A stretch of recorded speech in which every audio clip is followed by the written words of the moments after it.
Well, you got to go back to the evolution of things in the late 2009. The government saw what was happening with Kickstarter, and they saw that Kickstarter was allowing companies to raise small amounts from lots of people.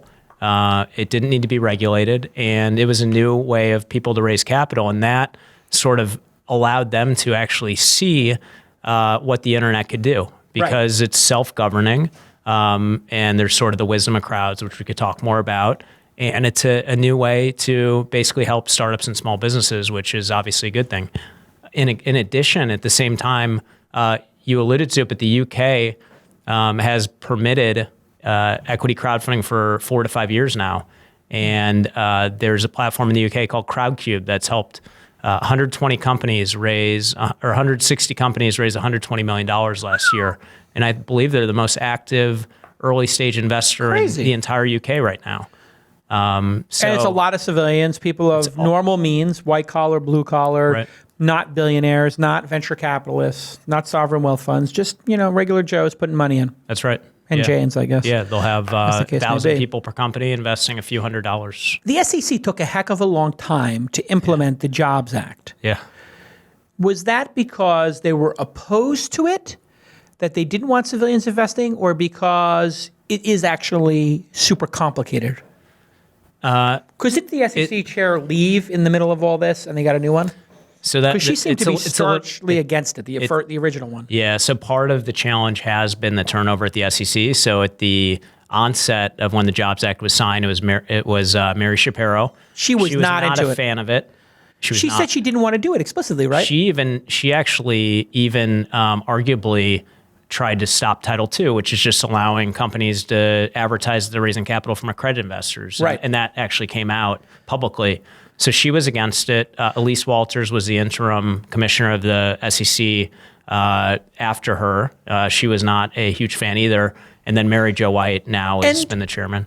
The reason we don't know the exact reason why they're not fans, but we can speculate a bit, and speculation is fun. Yeah. What's your speculation as to why the interim and then the previous head of the SEC were not down with this? Well, we've been pretty close to the process over the last few years, and I can certainly speculate.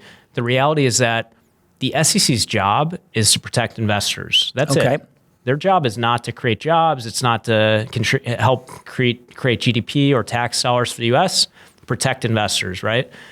The Congress and the SEC and the Senate, they're trying to create jobs. They're trying to create because they got to get elected. Jobs are what gets them elected. Right. And the SEC, they only get, the probably phone only rings at the SEC when something's gone wrong. That's right. And that's right. And here's the deal. If you increase the amount of securities offerings, there is an increased risk of people losing money. There's an increased risk of issues, but you also increase of jobs. It's a balancing and new companies. Act, right? It's a balancing act.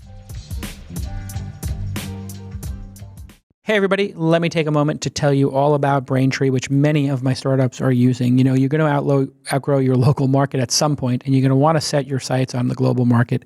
And here are 3 very important tips for you to scale your business around the world. Number 1, you want to create a great customer experience.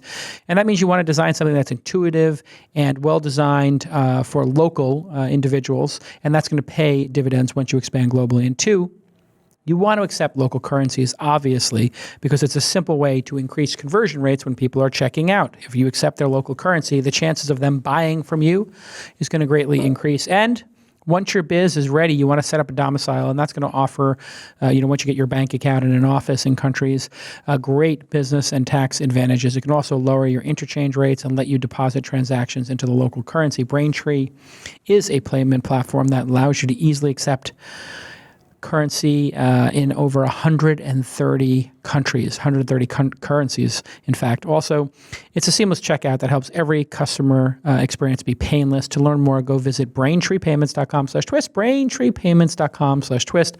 A ton of my startups use it, and it's absolutely magical. You can accept Bitcoin, you can accept Apple Pay, you can accept everything.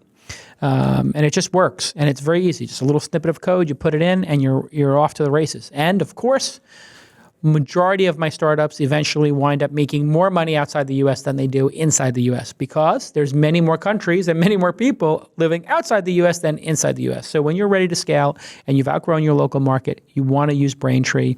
Go ahead and follow @Braintree and thank them on Twitter @Braintree.